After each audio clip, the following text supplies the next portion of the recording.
Hello everyone, how are you doing? This is MD Tech here with another quick tutorial. In today's tutorial, I'm going to show you guys how to resolve if your camera icon is missing from your Samsung Galaxy smartphone.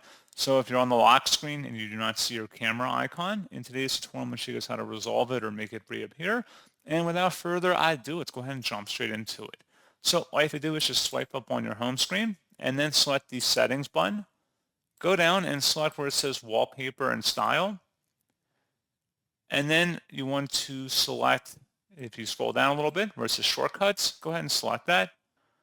And there should be a camera icon or button in here. Go ahead and click inside here one time, and now it should appear. And you can also, if you selected the right shortcut, if you want it to appear on the left and the right side, or one or the other, you can just click inside camera for the left or the right, depending on where you want it.